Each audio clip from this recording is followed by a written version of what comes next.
And we're live. Welcome, everybody, to the Locked On Lakers Live Edition podcast. It's a Lakers Outsiders Locked On Lakers crossover. I am Anthony Irwin. I'm just realizing that's a really awkward angle. I am joined tonight by Grant Goldberg. I'm going left to right, my side. Hani, I'm not gonna try to pronounce fine. Internet. I just realized I've never hosted a show with you like on the show where I've had to say your last name before.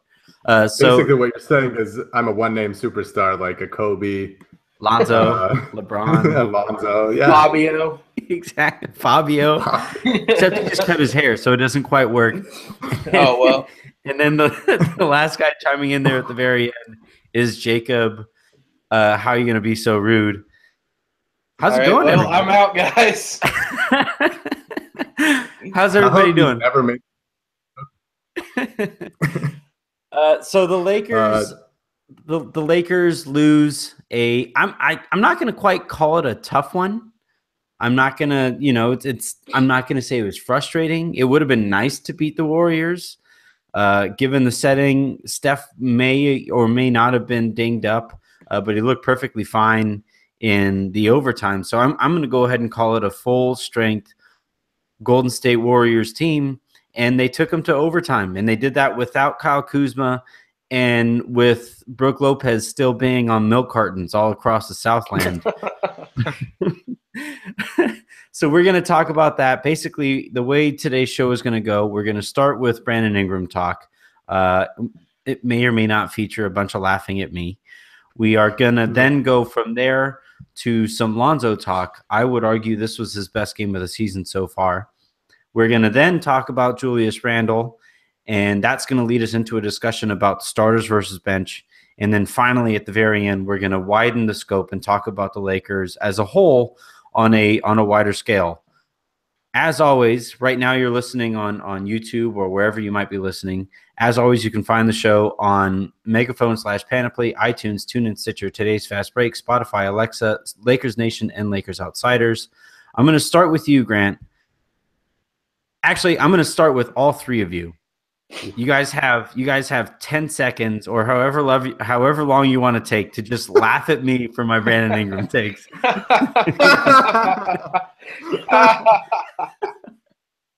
Could you imagine somebody calling Brandon Ingram a bust? Couldn't be me.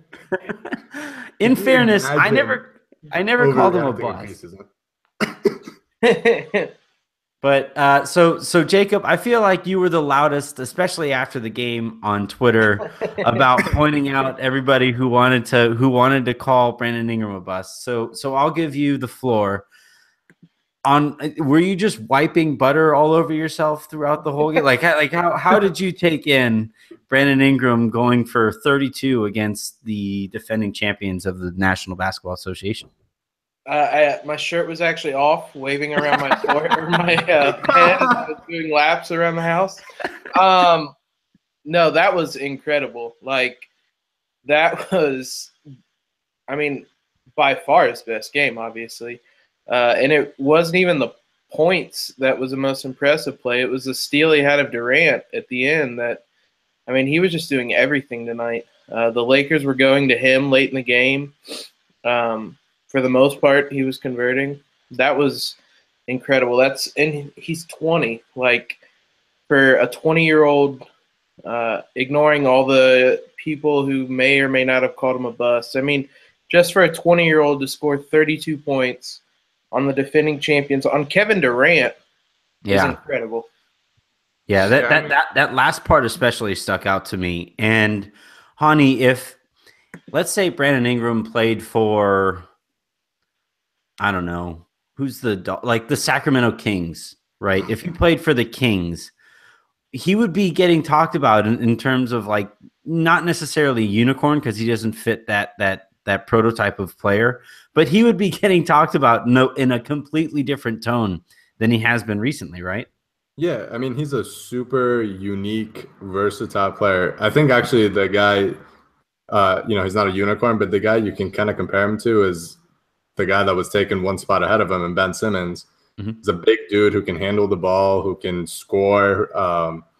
He doesn't have just still get to the rim and score at will there, and he's kind of improving as a passer. He's not as good as Simmons in that area, but he does set up the offense fairly well.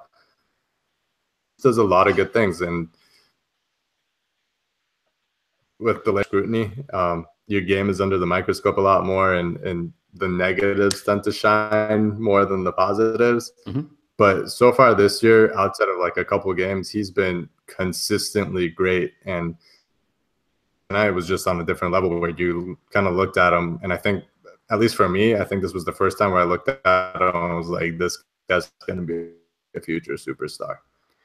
Grant, I guess before the game, they were talking about how Durant was giving advice to Ingram on killer instinct and this and that and the other. And then during the game, Ingram hit Durant 3 times in the face. Do you think he took that advice a little too literally? Well, he had that advice, and don't forget he spent a year last year with Meta World Peace, and so that wrote in a couple different ways. But I think it's worth mentioning how Brandon Ingram kind of got up in the game versus the 76ers when he went up against Ben Simmons, a guy he was tied to. And then now another guy he was tied to, Kevin Durant, he got up in a similar way. But I mentioned earlier tonight that, if the Lakers are even going to have a shot in this game, he's going to need to piece together a whole game performance. And that's what we saw him do tonight, and he had his best game. And so I think we've seen a couple of transformations from a little while ago. So we have, a conversation about Brandon Ingram early last year. Is he a bust, or does he need more time? And now this year, it's like, all right, well, who is he going to be? Giannis Antetokounmpo or Kevin Durant? And then we saw another transformation tonight. Anthony and his Brandon Ingram take before the season, and then Anthony tonight shutting down SportsCenter in favor of Brandon Ingram. And so we're seeing everything just to a complete 180. So it's great to see for Brandon Ingram's sake, for Anthony's sake, for Anthony's mention's sake. And so it should be a happy night for Lakers Twitter.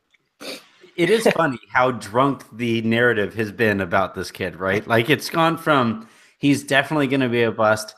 I came into this season hoping to see an NBA skill from him. We've seen more than enough of that. And then now then he's immediately swinging the other way to, oh, well, it took a little while for Giannis to develop, right? And Kevin Durant was skinny when he came into the league. And it's just we can't let Ingram be Ingram. We just have to go to these far ends of the spectrum, because that's how analysis, especially with young players, kind of goes. Jacob, where do you think it eventually lands? And do you think it gets to that place at the end of this season? Do you think we'll get a reasonable understanding across all of not all of, because you're never going to get any of that across all of Twitter, but do you think we'll get a reasonable understanding of what this kid could be by the end of the year? I mean, it's hard to say for like the same like point I made earlier, in that like he's still 20. Like, there's so much room for him to grow. I mean, we saw the way Joel Embiid is dominating the league, and he's 3 years older than Brandon Ingram. Mm-hmm. And it's stuff like that where you just kind of have to keep reminding yourself of that. I do think we'll have a better idea, but I mean, I don't know how concrete it'll be, though, because I mean, he still has a jumper that he's working on, that he's kind of, I don't want to say ditched, but he's kind of put on the back burner. And instead it's just driving to the rim relentlessly. But you kind of have something like that kind of sitting, like I said, on the back burner there, that could be just another aspect added to his game. We've seen him as a point guard before. I don't know. I don't know that we'll really have – I think we will have a better idea. I just don't know how, as I said, kind of concrete it'll be, because he just has so much potential, not even considering his age, just like his physical makeup and his skill set. There's just so much potential there. Let's say – so I would tend to agree. I don't think we're going to get anything concrete. But, Hani, do you think we need – Do you think the Lakers need something concrete, considering how drastically they're hoping to improve this roster this coming off season? I don't think they need anything concrete because I think, like you guys have mentioned, he's showing enough just different skills and all these, spot games where he's going off and kind of dominating games at times and putting the team on his back. I think that's enough for you to know that he's at least going to be a good player. There's no way for us to know if he's going to be a superstar without like the concrete proof. But I think it's pretty clear at this point that unless something goes horribly wrong, that he's going to be a really, really solid player and going to play a lot of years in the league. Yeah, I would tend to agree. Grant, any final thoughts on Ingram tonight? We talked a lot about his offense, but I thought he was almost as impactful on the defensive side, and that's one of the things that, again, it's kind of tough to really talk about defense with most casual fans on Twitter or wherever you might be. But defensively, he's learned to utilize his length in ways that has really impacted the game.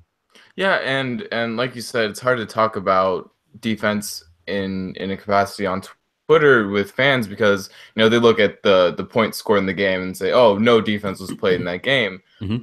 Moments of the game, and you see Brandon Ingram, and you can encapsulate his game defensively tonight with how he pressured Kevin Durant and poked the ball away and got to the rim for 2 free throws. But that wouldn't do his defensive game any justice because he played the passing lanes, he contested shots with his length. And so, it's everything that we build him to do coming out of Duke. But, last year he kind of struggled with that and with the speed of NBA players. But now you're seeing him get stronger and he doesn't get backed in as much. And so he's utilizing all his skills that we thought he'd have. He's putting them on display. And then one quick thought offensively is that now we've seen how aggressive he can be at home, but in order for him to really make that impact for the Lakers going forward and for it to show up in the wins and loss categories is really for him to turn it on the road and be that go-to guy who can flat out go get a bucket. And I think that jumper is coming along. You see him still shooting it long with that catapult release a couple times, but he's confident in taking that. And you see him drive and then pull up and hit a jumper at the free throw line tonight. And so I think it's just those little improvements of that jumper that will slowly bring it along. Yeah, I mean, when you think about it, the way he's shooting 3-pointers this year looks completely differently from how he shot it last year. Last year was more of an actual jumper. This year he's shooting more of a set shot. It'll be interesting as he gets stronger because that's kind of the consensus, right? That eventually he's going to get stronger. So it'll be interesting to see what that shot looks like. Will he shoot more of a quick release set shot? Will he try to go back to the jumper that didn't give him very much success last year? But like Jacob alluded to, that's all stuff that he's laying the foundation right now. And now we have something. Now Ingram has something and the coaches have something to build off of moving forward. Really exciting game from Ingram. Good on him for playing the way he did. I wanted to talk now about Lonzo Ball, who quietly dropped a 15-point, 10-assist game. I'm looking forward to CBS's article tomorrow about his empty statistic numbers. And that's going to be really fun to take in. But look, on one hand, we joked earlier about how SportsCenter put up a tweet and then apparently deleted the tweet about how Lonzo fought hard to the end, even though Ingram was by far the better player on the Lakers tonight. All that stuff aside, I thought this was Lonzo's best game of the season, and I saw multiple people pointing this out on Twitter, and I started noticing it as well. His length was, I'm not going to say giving Steph Curry issues because I don't think it's possible to give Steph Curry issues, but he was definitely making Curry think a little bit. Grant, I'm going to go right back to you on this one again. From what you saw from Lonzo tonight, this was the kind of game that people who were excited about Lonzo, this is the kind of game that we were hoping for night in, maybe not night in, night out from Lonzo, but this is the kind of the mean effort that you were hoping for as the year went on. the kind of performance that you can see on any given night from him. Yeah. And then you see, I think his defensive impact has been far better than we thought it was going to be before the year started. And we see him use his length to even just be that switchy guy. We saw it a few times in the fourth quarter where they just switched effortlessly, and it created a lot of turnovers for Golden State. And so just being able to switch and use Lonzo's length to guard, players almost 1 through 4 on any given night is super helpful for the Lakers. It adds so much flexibility. And, I'd agree it's probably his best game as a Laker. And I'd say arguably he was the third best Laker tonight behind Brandon Ingram and Julius Randle. And so that just speaks to the kind of performance we saw from the Lakers' young guys. And if you're watching this game and you think anything other than, damn, this team's future is bright, then I don't know what you're watching. 100% agree. Hani, on the offensive side of things, I'm a shot nerd. I really enjoy the mechanics that go into a shot and what makes somebody consistent. Even if their shot is weird like Lonzo, there are things that you look for that are going to make him more successful as a shooter, the way he shoots it. Did you see any difference tonight, or was it just a confidence thing, do you think? I think the confidence is probably the biggest part. I did see some people also noticing this, but him hopping into his shots, especially from deep, I think that helps him a lot to keep his balance and kind of keep that consistency in his shooting motion, like you said. But I think for me, the biggest thing is him being able to, get a couple looks to go down, and then all of a sudden he builds that confidence up and he plays a lot more aggressively, and he takes open shots and he attacks the rim a lot more. And quietly, he's been shooting the ball a lot better recently. I think like the last 3 games, he's shot the ball pretty well. So if he can kind of keep that going, and that, I think that confidence kind of builds up from game to game, and that might help him turn the corner a little bit. Jacob, it was really important, I would say, for him to have this kind of game at home, right? Because that's kind of been his bugaboo this season, is that he's done okay away. He's played okay. His better games have been on the road, but for whatever reason, when he gets out in front of the Lakers crowd, he tends to struggle a little bit. Do you think this is the kind of thing that he can build off of moving forward, or do you think it's not even worth making that kind of point right now? Let's just take it game by game kind of thing. No, I think there's some benefits to doing it at home. I mean, everybody's kind of alluded to this, and I think it's probably the consensus at this point is that it's all mental with him, with his shot. I mean, Luke had a quote after the game where he said Lonzo's been shooting lights out in practice. It's just whenever he gets on the court for whatever reason right now, he's in a slump. So breaking out of it, at least to some degree, knocking down multiple three-pointers at home, just kind of getting the fans behind you and kind of almost like reminding yourself that you can hit threes. I know that seems weird, but just kind of getting that feeling back, kind of getting back in the groove. I certainly think there's some value to that. Absolutely. I would go ahead. Well, yeah, I was just going to say the one other thing about the defense that I noticed that you mentioned. It was also interesting. I mean, I know Luke wants to switch all the screens and whatnot. It was interesting at the end of the game. The Warriors were basically running the same kind of set over and over with Steph and Draymond and KD kind of setting screens and whatnot. And it was interesting how kind of just comfortable the Lakers were with just switching Lonzo onto KD and Draymond at different times. His length definitely, I don't know if it necessarily, like you said, bugged Steph, but like Steph noticed him, if that makes sense. He has noticeable length. I mean, like phrasing, but like it's noticeable. And I would agree with Hani. Like it's noticeable how confident he was, even handling the ball, even taking it into the paint, and whether he'd pass it off or throw up a floater even just one time. That's a lot different from when we've seen him play earlier in the year at home. And just seeing the ball go in the basket at home at Staples Center, I think is going to do a lot for him mentally.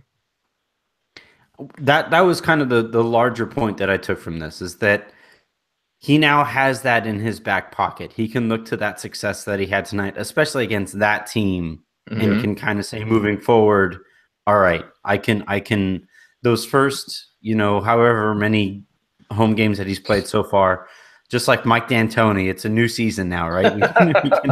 We can move forward. The last thing that I wanted to add about Lonzo too, I want him to get used to trying to elevate over the rim. I've seen now I follow a few national writers, and every time they watch Lonzo for the first time, they think they at least one of them will tweet out something along the lines of, wow, I was surprised at the way he was able to get up on that play, right? It happens like every game that some new national writer tunes into the Lakers. And I think that has a lot to do with the fact that he does get blocked a lot at the rim. And, I don't think this is something that he's going to be able to build on right now. But as the year goes along and then into next offseason, he needs to go away from that swoop kind of finger roll that he uses and just try to get above the rim, because he's capable of it. He just, for whatever reason, decides not to go that way. Any other points on Lonzo before we move on?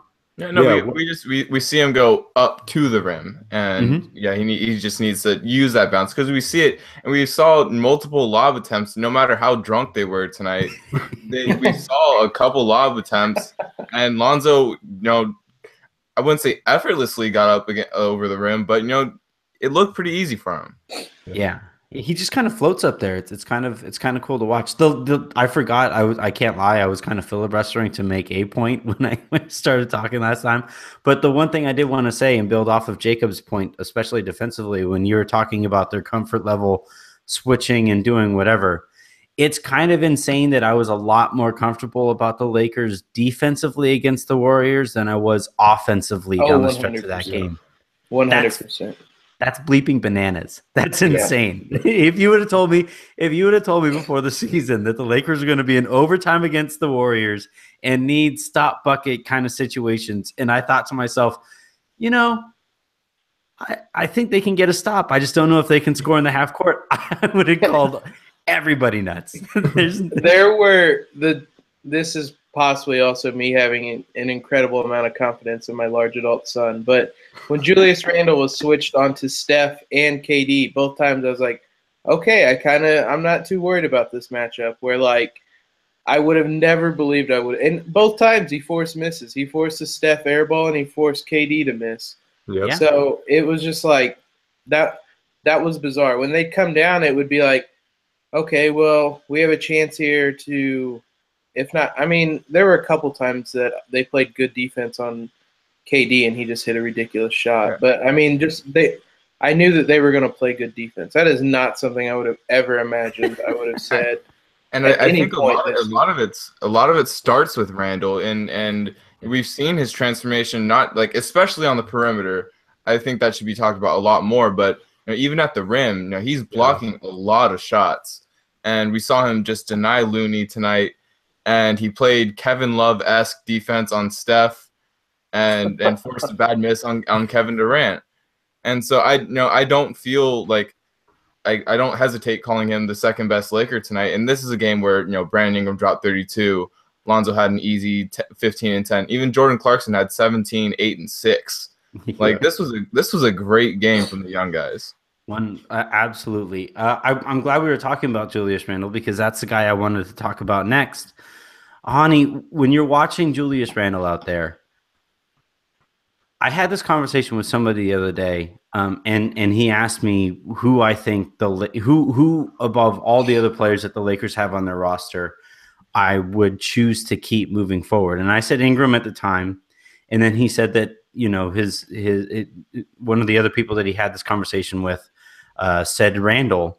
And I thought about it for a second, and it makes a lot of sense, because if Randle can play this kind of defense and guard 1 through 5, there are 3, 4, 5 guys like that in the entire NBA. Yeah. On a night where, like Grant talked about, Ingram goes off for 32. Clarkson has a quiet 17. Lonzo plays his best game of the year. But I thought the reason the Lakers were in this one tonight was because of Julius Randle. Absolutely. And I think that's been the case pretty much all year. He's been, to me, the biggest reason why they have a top 10 defense through 20 games of the season, which is something that none of us expected at all. Like Dylan likes to keep bragging about the fact that he had a hot take that the Lakers would have a top 20 defense, and that was optimistic, and we all laughed at him about it. But yeah, he's been the key cog in that because, like you said, he's just super versatile. He can go out on the perimeter and he can like lock guys down for a possession or two, like he did against Steph, who's one of the best ball handlers and shooters in the NBA. And then he can go to the rim and he can he can guard pretty much anybody that tries to post him up. Like nobody can move him. And then he can also protect the rim and block guys. And it's just been this amazing transformation from him for a guy that was pretty much awful defensively the last couple of years. But credit to him for putting in the work. He's been in great shape and actually playing fundamentally sound. And it's just been just amazing to watch him improve on that end. Jacob, one of the more popular tweets that I sent, the most popular tweet that I sent tonight when I was tweeting from Lakers Outsiders was "You up, YG Trace," right? that was the most popular tweet. But the second most, and it was close, was I said the Lakers cannot trade Julius Randle, right? They cannot trade Julius Randle. It's reached a point where, in my opinion, he's damn near untouchable, and you have to do whatever you possibly can to make sure that if you're talking about sacrificing a player or an asset so that the Lakers have a chance at signing Paul George or signing LeBron in the coming offseason, Julius Randle has played himself to a point where he can't be that asset that you sacrificed. Now the question remains, though, is this contract year Julius Randle, or do you trust this development moving forward? I am 100% in the same boat because it's essentially going – I mean, you have to assume that they'll get rid of Luol Deng some way, and it's basically going to come down, do you keep Clarkson or do you keep Julius Randle, because their cap holds or salaries are going to be the same this summer. And I don't think – I mean, Jordan Clarkson has played great this year. You can find somebody that does what Jordan Clarkson does for cheaper. Mm-hmm. You can't find somebody that does what Julius Randle's been doing hardly at all, let alone for whatever price he's going to command. He has been unreal this year. In a way, I mean, I've kind of thought about this a couple times just watching him and some of the stuff he's done this year. He's become kind of our Draymond Green. The way defensively he's defending the rim so much better. He's switching out on people. But, I mean, the way I notice is some of the passes he's been making just in the half court, setting up guys and stuff. He's become just like the key part of our team. He may not have, like tonight, he didn't have the most points. He may not even sometimes reach double-digit scoring, but the team is different when he's out there. And that's the same type of effect that Draymond has on the Warriors. Draymond is 27 right now. Julius Randle is 23. Yeah. He just turned 23 today. Right. He just turned – that's a good point. He just turned 23 today. And, I mean, if you're looking at guys who impacted that game, he was right there with Draymond in terms of the way he impacted. I thought he played better than Draymond did tonight. Now, I'm biased, obviously, but that's how I felt about that. Now, Grant, to get back or to put tie a bow on this conversation regarding Randle, it's getting like it was annoying early on. It was kind of tedious, and then it's just kind of growing in annoyance as the season has as we've gotten to this point. But like, he needs to play more minutes, And Yes. and it doesn't matter if it's Kuzma, if Kuzma and Nance and Brook Lopez are all healthy, he needs minutes, period. Right, and even tonight he had the 5th most minutes on the team, and he still needed more minutes. He only played 31, and most of the starters played at least 40. So you That's look in at an that. overtime game. So Yeah, that's in an overtime. But you look at Randle, and there's not a game, I mean, maybe 1 or 2 games this season where he's, taken a night off. We've seen him have that transformation with his body over the summer, but we've seen him also have that mental transformation to just turn on a switch and keep it on for the whole game. And so whenever he gets on the floor, we're seeing a positive impact the whole time. And so I'm fully for starting Julius Randle, actually, because we are notorious slow starters, and they can't get out the gate without falling behind in the first quarter.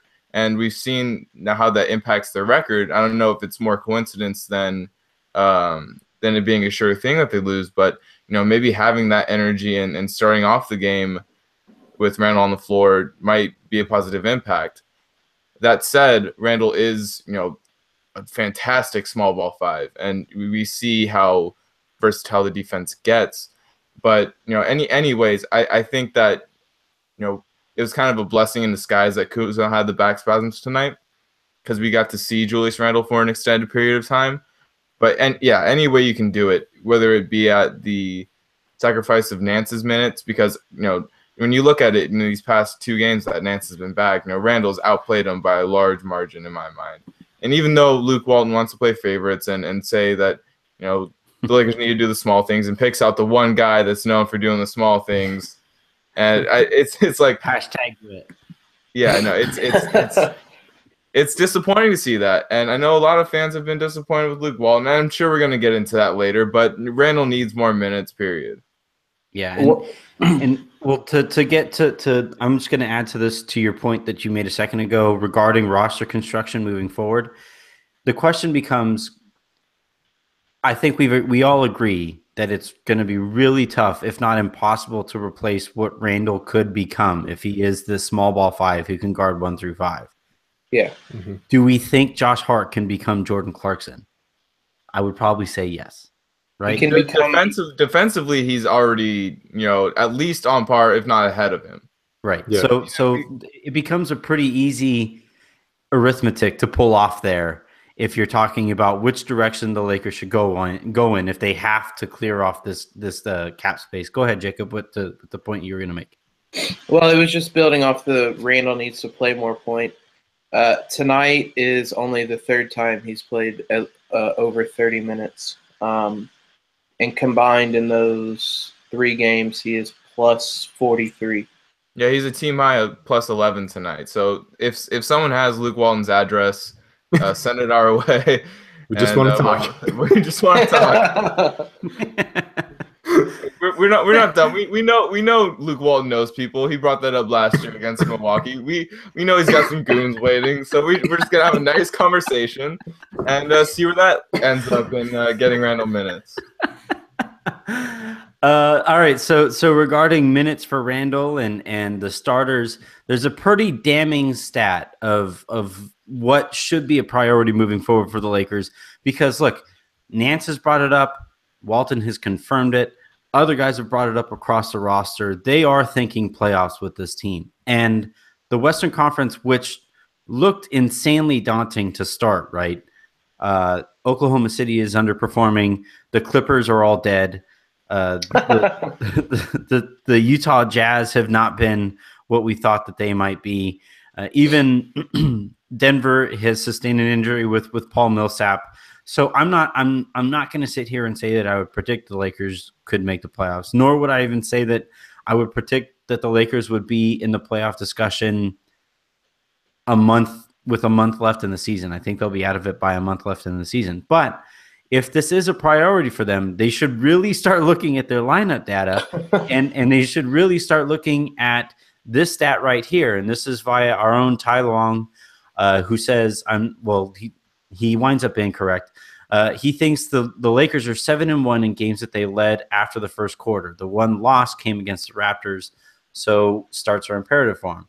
And then Run the Jewels says was curious, so he took a look. After tonight's game, the Lakers are 1-12 in games where they were behind after the first quarter. The lone win came against the Bulls, who are the Bulls. So those numbers right there, and it's a semi-small sample size, right? We're still looking at about 21 games at this point. The Lakers, based on those numbers alone, should be prioritizing these starts a little bit more, right? Mm-hmm. So at what point, Jacob, would you really look at maybe not starting a Brook Lopez? Or if you are going to start him, maybe only sticking to like 5 minutes, a cheap 5 minutes there, a cheap 5 minutes here? Well, now would be my answer. But I mean, it's kind of concerning because this was a problem the Lakers had last year for quite a while with last year's starting lineup, and it just never changed. Tonight they were in 16 minutes as a unit. They were a -10, and that's a reoccurring trend. It's kind of frustrating because we spent a lot of the summer talking about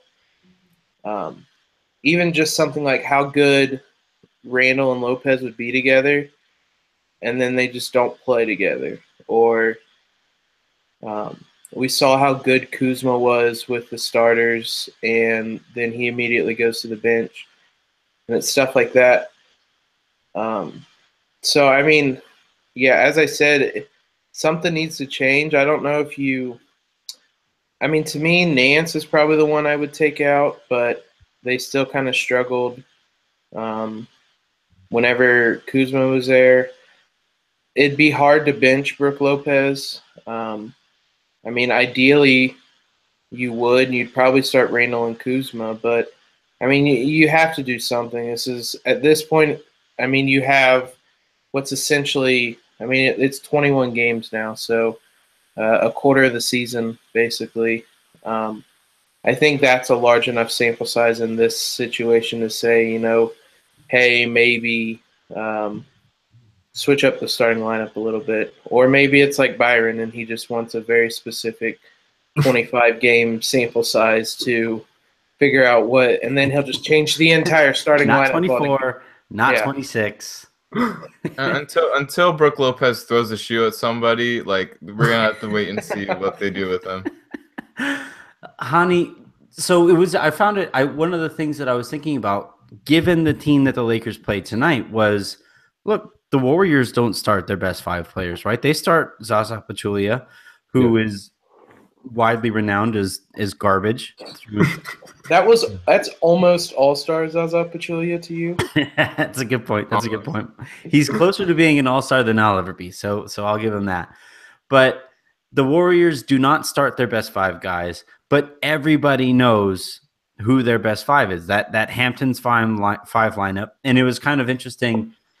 It was when it got late in regulation, I was thinking to myself, okay, just outlast them. Just get to, put yourself in a situation where it's only one shot to decide it at the very end. The Lakers were able to do that. But when it went into overtime and you knew you were going up against 10 straight minutes, basically, of the Hamptons 5, it wasn't going to turn out well.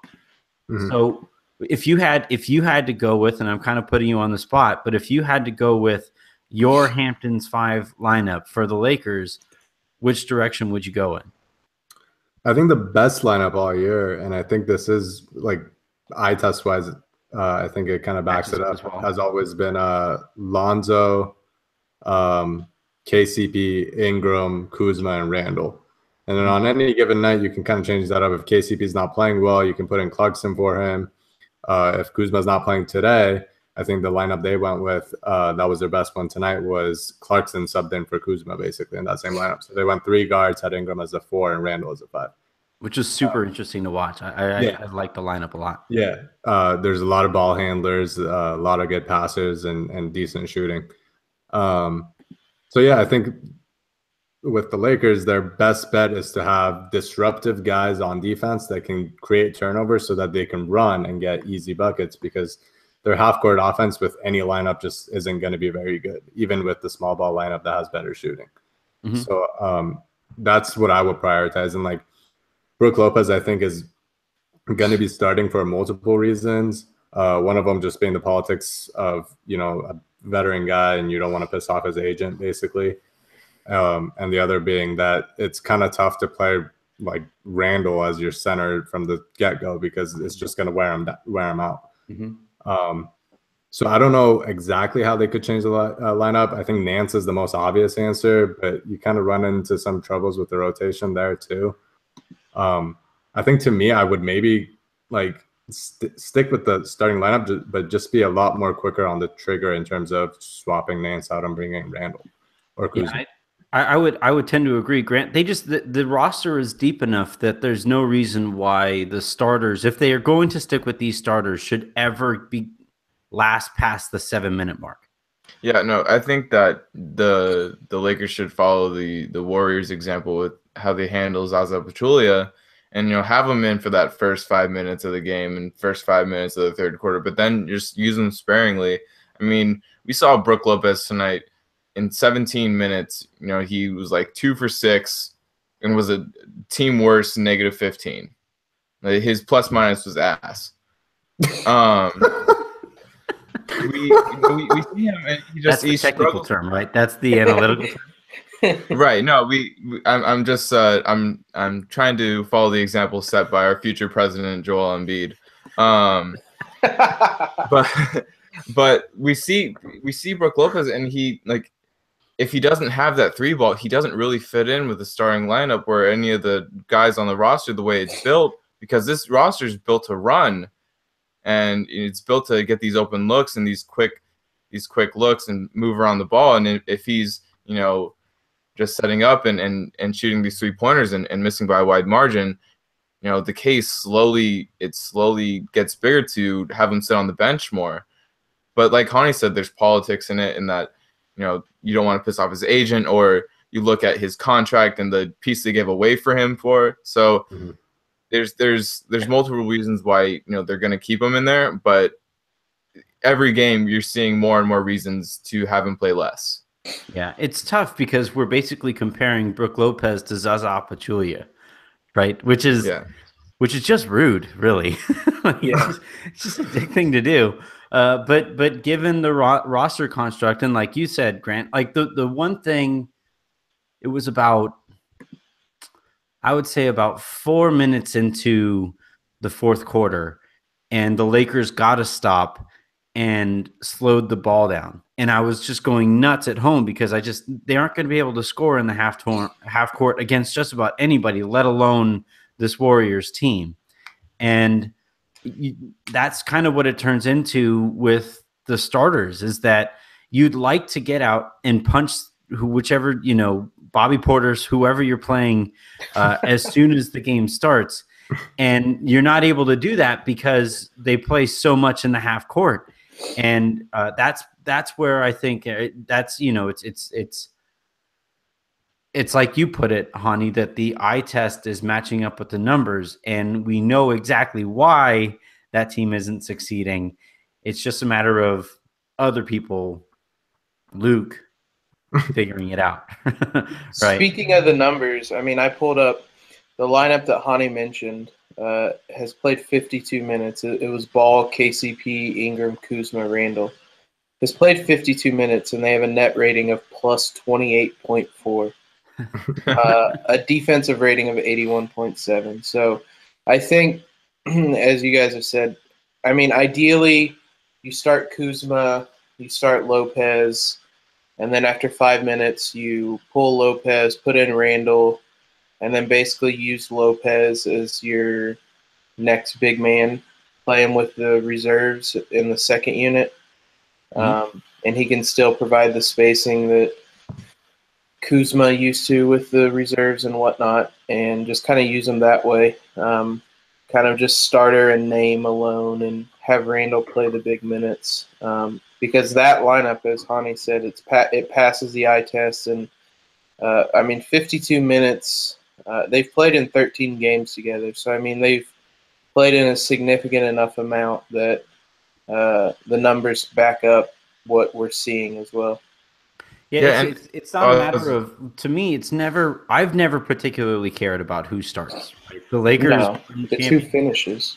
Yeah, it's just understanding who your best 5 guys are. Mm-hmm. And like when the Lakers had Powell, Bynum, and Odom, it was pretty crystal clear that the Lakers were best off when you had Powell and Odom on the court together. And the team operated as such. And with this team, it's tough because you do have such a fairly level talent level, but it's something that this coaching staff, a quarter of the way through, should know by now. Go ahead, Grant. Oh yeah, I was just gonna say, and I guess it's kind of forced Luke's hand. We saw it more in the Clippers game, but having these guys not be in foul trouble early in the game allows them to put on their best 5 guys in Randle and Ingram. And so when Ingram stays out of foul trouble tonight, and so is Randle, and they get those fouls kind of sparingly. I mean, they both had respectively 5 fouls, but they stayed on the court long enough to where you don't have to tweak your lineup and you don't have to take out your best players. And so and as a product of that, Luke was able to keep him out, for a long stretch to close out the second quarter and for a long stretch to close out the fourth and all of overtime. Yep. All right. So we're gonna broaden the scope here. The direction that the Lakers are going in right now, we're a quarter of the way through. I'm gonna go guy by guy. I'll start with Grant. Grade them grade the Lakers where they are, not just in terms of straight, A, B, C, or whatever it is, but compared to where you thought they would be. So grade on the curve, I guess. Yeah, comparatively, I mean, I'd put them, maybe at a B plus. Mm-hmm. I think that there's obvious room for improvement in Luke's rotations and Lonzo shooting up to this point, even Ingram's jumper and Randle's willingness to take a jumper and every now and then. But you see just the transformative defense that they've had since last year and the way they're running up and down the court and giving them those extra possessions. I think that they've come a long way. And at this point, they were 10-10 last year. But at the same time, you look at it and this team's built a lot more to be consistent and not a sham. As soon as the Lakers last year got a significant injury, it went downhill from there. But you see, how this team picks it up when a guy's out, like Kuzma's out. You put the ball in Randle and Ingram's hands more, and you see the product of that. And so there's not a next man up mentality, but they pick up each other's slack, and that's a good quality to have. It's good quality, and it comes back to the depth that they've put around each other. And I think that this team's built to succeed more than last year. So I'd give them a B plus to where I thought they were going to be coming into this year. Honey? Yeah, I think based off my expectations, they've been a lot better, even if their record doesn't necessarily indicate that. I think they've played better than their record. I think individual players have just impressed me a lot, like Randle that we've talked about a lot, Kuzma being as good as he is as a rookie, Ingram's improvement. Really, if Brook Lopez was playing as well as we expected him to play, I think this would be a team that we'd be talking about being way better than we expected. Yeah. And that's really kind of been the biggest black mark on the year. And the defense being as good as it is the most shocking part. And I think it's legitimately good, even if it's not going to be top 10 good for the entire year, which I don't think it will be, especially with this stretch of super tough games coming up. But it's basically, I think, for the entirety of the year, going to be an average defense that can, for stretches of a game, lock down and be legitimately great. And based off that, I think this has been like A minus-ish for me on the curve. I'm just glad I don't have you guys as teachers, because it just feels really arbitrary. Minus. Okay. That's how I feel about my high school grades too. Jacob, where would you put I'll ask you a different question so that we don't get the echo chamber kind of thing. But we remember how we felt about the team that the Lakers had last year. Compare that to where the Lakers are right now. Do you feel more confident, less confident? How do you feel about this team compared to last year's team, which was 10-10? Oh, I'm way more confident because this seems more sustainable. It's not how I would have expected it to go at all, but the Lakers are 8th in defense and 28th in offense. And it was it was probably the exact opposite at this time last year. And building around the defense the way they have, as I said, it makes it more sustainable. If Lonzo just starts knocking down shots, or if Lopez just starts playing basketball at all, remembers how to play Lopez, stops playing like Robin and starts playing like Brooke, then that offensive rating starts going up. So I'm way more. I think this team's in a much better position than the team was this time last year. I would tend to agree, and I think it's a better roster. I think Julius Randle is a completely different player than he was last year. Brandon Ingram obviously is a completely different player than he was last year. The Lakers didn't have a KCP on their team. Jordan Clarkson has been significantly better than he was last year. And Hani, I thought you put it really well in saying that, yes, the record doesn't show. I don't even know. I've never really cared about it's going to be weird when we start having to care about the Lakers record. That's going to be kind of odd. But the Lakers record to me doesn't mean nearly as much. The progress that they have made across the board, basically. And we haven't seen anybody really regress in ways that, would alarm anybody. Even somebody like Larry Nance Jr., who has missed time this year and has not kept up with the progress that his counterpart in Julius Randle has made. He, to me, if you're going to call somebody disappointing on the team, it would be him. But even he is somebody who I know multiple teams are calling about, very interested in Julius Randle, especially the good teams. So if I had to give him a grade, I'd give him a solid B.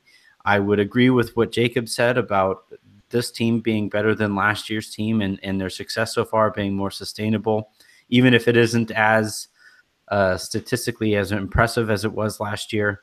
I like the direction that the Lakers are going in, and I thought at no point tonight was I disappointed in the way that I thought the game was going to go.